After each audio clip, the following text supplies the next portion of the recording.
Assalamualaikum warahmatullahi taala wabarakatuh. Pehapa saudara Lon Bandung yang na di seluruh penjuru bumi Aceh serama Mekah. Jadi sebelum lu lanjut pegahaba dilebih dile lu laki maaf bila kadang na kata-kata lu salah maklumi karena lu bukan anak ke sekolahan.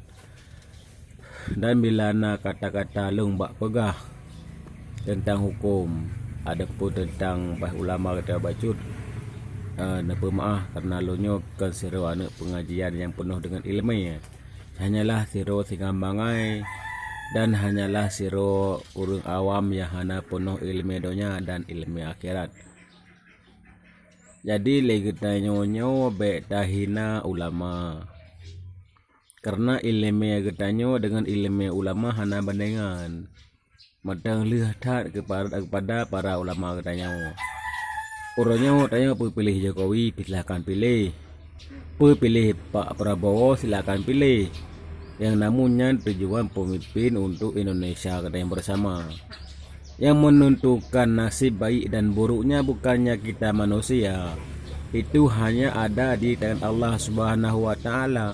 Tentunya kalau Allah memberi rahmat kepada katanya, bila getanya masyarakat Aceh adapun se-Indonesia kataan ke Allah, kata tim jamaah setiap 5 waktu masjid atau masalah, dan kata tim penuhi acara majlis taklim seminggu 2 kali.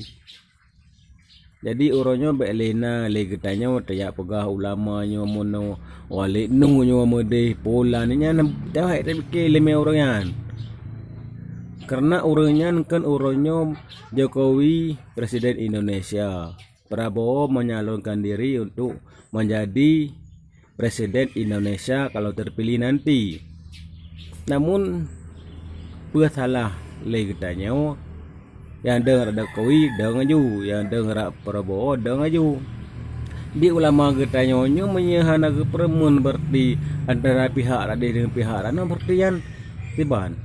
Karena tanya panen ilmu tanya ai tanya kau ilmu urang titik kagak puput kali ketimike dan kai getanya jawab. Di getanya urang hana ilmunya menyehana tak depu tak iya menteng. Emosi salah karena ulama getanya ijak Prabowo pih gejak asid, gejak Jokowi gejak asid. Jadi bener depe leruan ulamanya hana netral kok nyana, hana beri pihak kena, hana beri pihak kedeh kok nyan. Ijak Prabowo Pak Prabowo gejak kedeh, Mbak Jokowi gejak cuma gebina hak ke urang nyan.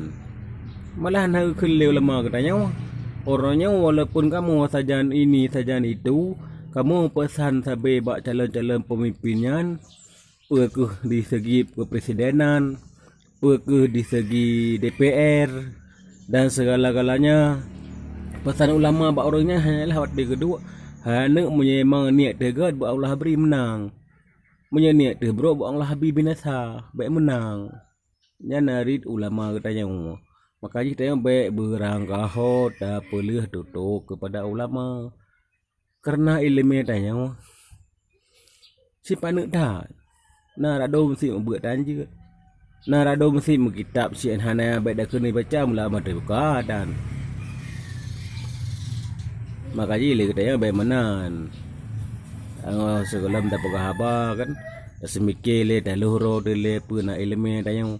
Jadi timnya hana ilmu tak paduro dengan uruna ilmu kak emosi tapi tanya kata pegah haji talah hana tim dah luhur tu. Keenam datang kepada rakan Lon Bandung seluruh Aceh, di mana ada kekurangan dan kesilapan dan pengesalahan maklum pegahaban mak medianya lu laki maaf madu mak urun-urwana tujuan lu hanyalah lu ingin Acehnya bujroh benar pemimpin yang ada, benar pemimpin yang ada yang amanah dan istiqomah dalam membela kebenaran. Nanya ono, assalamualaikum warahmatullahi taala wabarakatuh.